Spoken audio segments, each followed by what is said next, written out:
A well-regulated militia being necessary to the security of a free state. The right of the people to keep and bear arms shall not be infringed. Welcome to another edition of Bearing Arms Cam and Company. My name is Cam Edwards. I'm glad you're with us here on this Tuesday, August the 9th. We're going to be talking with my friend Rebecca Schmoe from, 1 Million Moms Against Gun Control, from the DC Project, from the great state of Kansas. And Rebecca has she's got a new endeavor right now. She is running for office. She's running for state representative. And I love this because Rebecca is one of my favorite people in the 2A community, but I also think that she is leading by example here in terms of what we can do as gun owners to defend our right to keep and bear arms, not only as activists and as advocates, but perhaps getting into the political arena as well. Take a look and a listen. Well, Rebecca Schmoe, first of all, congratulations. And thank you so much for taking time out of your very busy schedule right now to join us here on Cam and Company. Oh, I just appreciate you inviting me on. I always love seeing you and talking to you and kind of collaborating on how we can get the 2A more well received. Well, listen, you're one of my favorite people. You and I go way back. So you really are just one of my favorite people in the 2A community. But to see you run for office is really cool because you are the type of people I think we need more of in public office. And so I want to ask you, first of all, what made you decide to run? I mean, you've been an activist for a number of years. What made you decide to actually say, all right, you know what, rather than encouraging people to vote for the right people, I want to be one of the right people to vote for? Well, really what it boiled down to was my representative on the last day of our session decided to retire. And so it was a big surprise to us. And I started calling around and saying, who's the guy? What are we doing? Who are we supporting? And I got a whole lot of, we don't know. Do you know anybody who is a constitutionalist and a conservative? And I was like, yes, I do know. So basically, just like my advocacy was really accidental and kind of snowballed, it's the same thing with running for office. This is literally my first rodeo. So it's all learning. I keep telling everybody that I jumped into the deep end of the pool and I just happen to know a lot of really great lifeguards. Well, see, this is one of the things that I'm really intrigued about by your decision to run because, and please don't take this the wrong way, but you're one of the normal people, Rebecca. And, it has been my experience in covering politicians for a number of years that normal people, they're not, you can find them, but they're kind of rare. And so I'm curious from your perspective of, somebody who, again, is a normal person. This is your first rodeo, as you say. How has the transition into campaign mode been for you? Because I imagine it has to be a bit of a shock to the system. Oh, it was huge culture shock because we're used to holding politicians accountable. And so being the person going out and seeking votes and trying to engage people who also feel like us, who just want our politicians to be held accountable, it really is a matter of getting them to understand that I've been advocating for holding politicians accountable for a decade. Nothing has changed. I want my constituents, I want the people in my community to hold me accountable. That's part of the deal. I want them as involved as possible. And it's been really interesting to see some people's reaction to that because it is so far from what we're used to. One of the things that I talk about on the campaign trail is the fact that I want to host all of these rather small forums. Small business owners come in and tell me what it is that you need, what you're seeing in your environment that you need. Childcare workers come in and tell me what you need instead of like a small committee of people that you go to as a politician and say, well, this is what we've got going on. I want to bring the community together to be able to say, this is what we need. And so trying to explain that to people and have them think that it's not some sort of campaign promise and it's really what I've been trying to do the whole time it's been interesting. But campaigning is just a whole different animal than advocacy. It's a lot of people don't take you for your word. And whereas in advocacy, most everybody understands that you really are passionate about what you're talking about. In Hmm. politics, they kind of go, we'll see. But it's interesting because what you just described really does seem like, in some respects, an advocacy-based approach to citizen engagement in politics, right? And obviously, from your perspective as a Second Amendment advocate, you know that issue, I would say, inside and out. Yes. I think it's fair to call you an expert on Second Amendment issues, but I'm sure that there are a lot of things that you're not an expert on. Right. And frankly, the idea that our elected officials are supposed to be an expert on everything is kind of ridiculous. And so, as you say, when they say, rather than you go and meet with the Chamber of Commerce and say, here's what I'm going to do for you, to meet with a group of small business owners and ask, okay, what do you need from us? Yeah. I think is a huge, you're right, it's a shift. And maybe it does take a little bit of time for people to actually grasp that you mean that. But that's how you've approached politics. And so that's how, it's not surprising to me that you would bring that perspective with you when you run for office. Listen, we could spend 10 minutes talking about your views on the Second Amendment, but I know what they are. And you're not in favor of any gun control laws that I think are going to be on the horizon in the state of Kansas.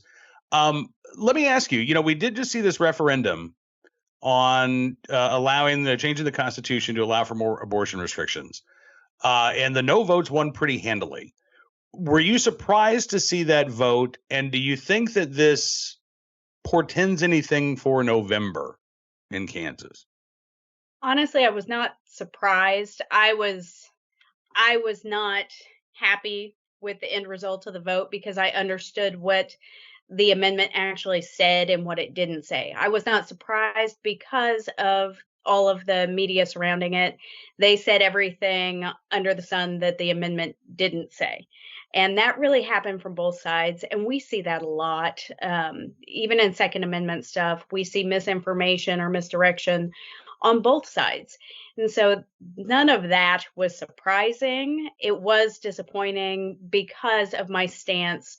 Um, Basically, on that particular topic, if it's human and it's alive, it has the same rights as you and I. Stage of life doesn't matter. It doesn't matter if somebody is unborn. It doesn't matter if they're 3 years old. It doesn't matter if they're 103 years old. Their life is valuable and should be defended. It should be protected. So that's coming from it from that side. I was disappointed. I was not surprised.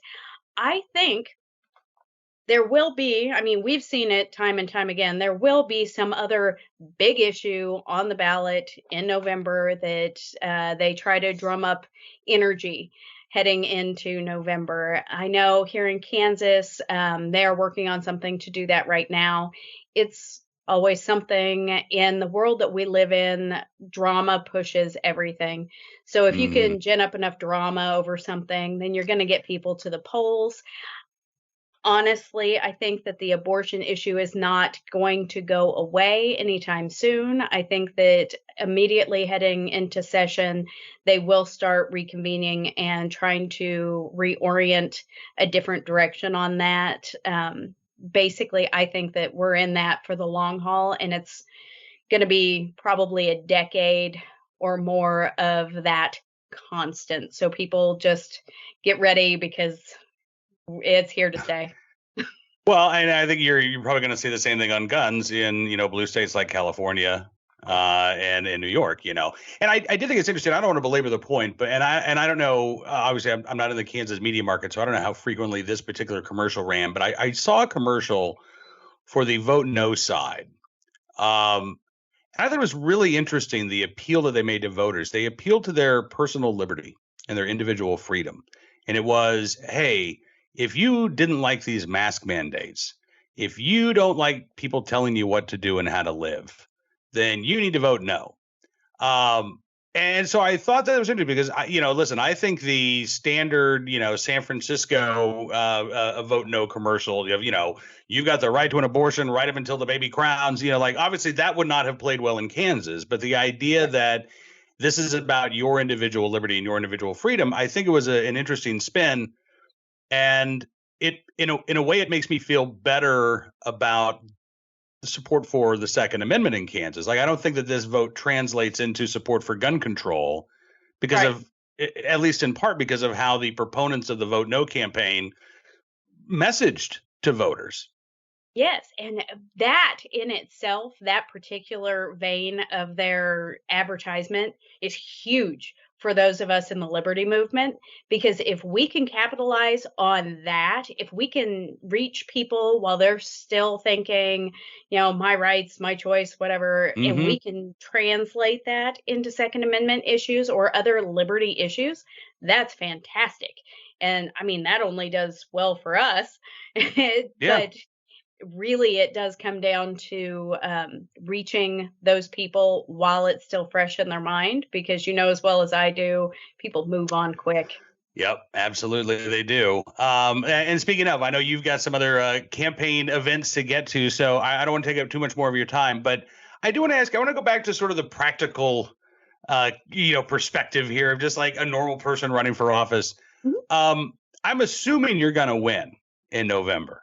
So how does this work? Like, do you have a job? Do you have to ask your boss, hey, can I be off for 3 months at a time? Like, how does that work? Are you able to take personal leave? Have you thought about how you're going to navigate this role as a, citizen lawmaker? Because this isn't correct me if I'm wrong, this isn't a full-time gig in Kansas, right?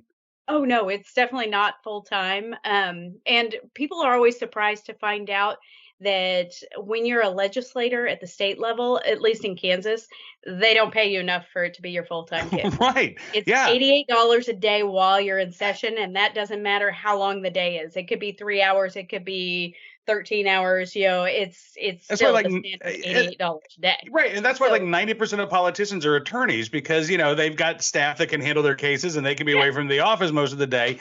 You're not an attorney, are you? No. Okay. No, thankfully.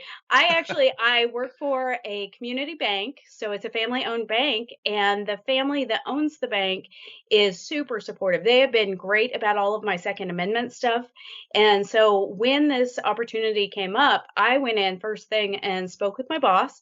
And he goes, well, I'm not going to be able to vote for you. You're not in my district. And I said, right. And he goes, but you'll be able to vote, and I know that you'll vote in my best interest. You'll protect my liberty, so whatever we need to do, go. Let's do this.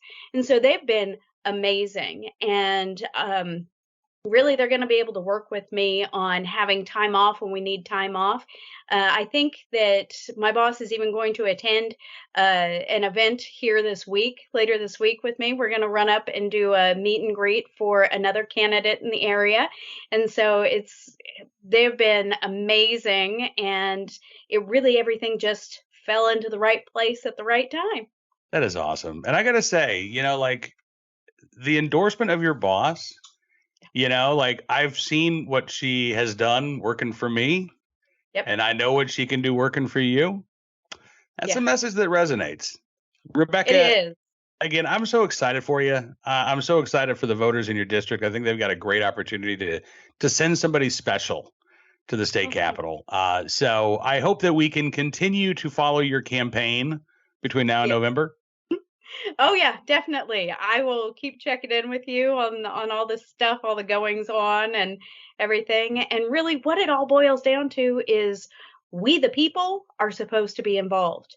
And for a really long time we've neglected that. And so I'm just excited to hopefully be a catalyst for other people like us, we the people, just regular everyday people, to get involved, because that's what it's going to take to be able to right the ship. And that's what we're all looking for at this point. Absolutely. Rebecca Schmoe, thank you so much. We'll talk again very soon. Have a great night. Thanks, Cam. Again, my thanks to Rebecca for joining me on the program, and I do wish her well. We will be checking in. Again, I just love the fact, I love seeing average, everyday Americans, particularly ones that I know and like, step up and run for office. So I'm looking forward to following Rebecca's campaign here in the couple of months ahead before Election Day.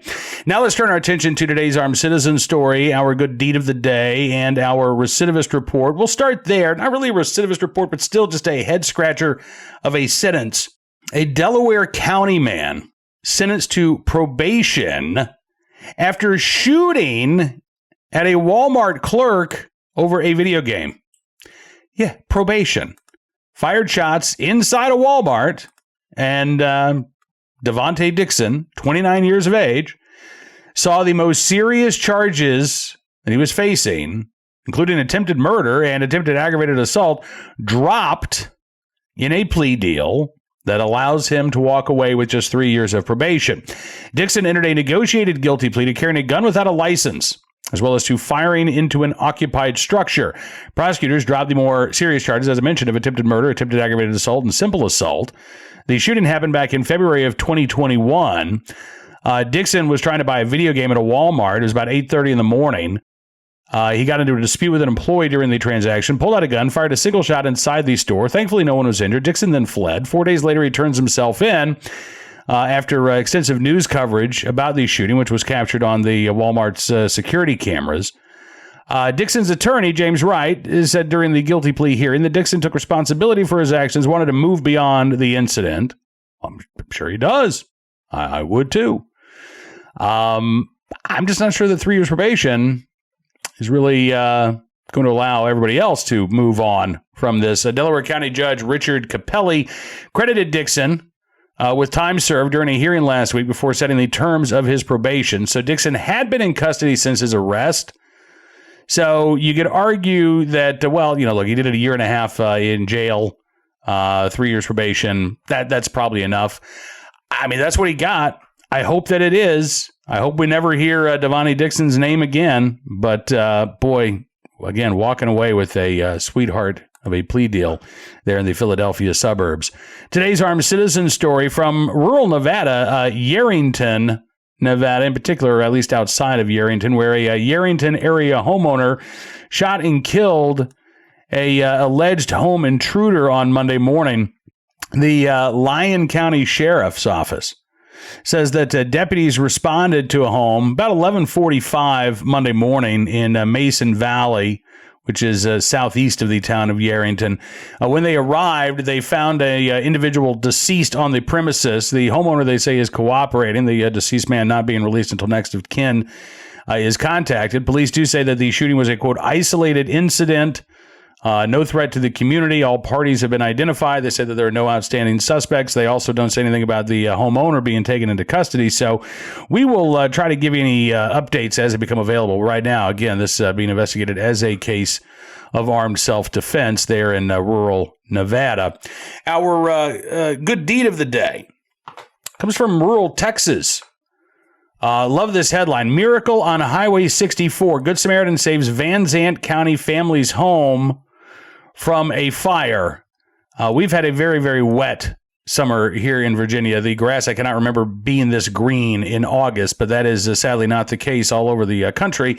And in Canton, Texas, a 30-acre fire that broke out last Wednesday spread really quickly and actually threatened a number of homes. But as KETK reports, a guardian angel, as they described him, stepped in to save a family's home. Michael Montes, who lives there in Canton, Texas, says, "I was on my mule coming up here." I don't think that's I don't think that's a slang, or I think he was actually on a mule. He says, "I was on my mule coming up here, and that's when I saw him, and I thought, oh, the volunteers are here," meaning the volunteer fire department. He says, but he was just a random guy. He said, the fire was 300 yards away, and he knew this house was in the way. Montes, again, at his home, when this, quote, guardian angel stepped in. The guardian angel has a name, by the way. Justin Howe was the individual who saw what was happening and aided the family in trying to save the Montes home. Justin Howe helped to battle that blaze. Montes' family says they're grateful for his kindness. Justin Howe says the fire was, roaring, and he says the mama, the matriarch of the family, roaring and ready to go with her water hose, but I got it from her And we stayed out here as long as we could, started spraying the grass, and then it got to a point where it was too hot, too much smoke. But again, they were still able to stop the blaze from spreading any further. Everybody is safe. The family's home is still standing. And the Montes family, who had never met Justin Howe, who is a neighbor, and that can happen when you live in rural areas. There are neighbors that I've lived near for 10 years who I've never actually met. But, you know, when a crisis happens, that's when communities come together, big or small. So whether it is, you know, a tree falling down on the road, and my neighbors and I go out with our chainsaws after a summer storm and we help clear the road together, or it's Justin Howe stepping up and helping a family he's never met before keep their home from going up in flames. Again, that's what good neighbors do. And in the right place, at the right time, willing and able to do the right thing for his neighbors, Justin Howe, we appreciate you and we thank you for your very good deed. That is going to do it for this edition of Bearing Arms Cam & Company. I would encourage you, however, to check out bearingarms.com throughout the day, where we are covering more of the latest Second Amendment news and information that you need to know about, including a decline in murders across the country, which shouldn't be happening according to the More Guns Equals More Crime crowd. Yeah, we've got that story coming up at Bearing Arms this evening. And, of course, all of the news of the day that you need to know about. We'll be back here tomorrow. Until then, be well, be safe, and be free.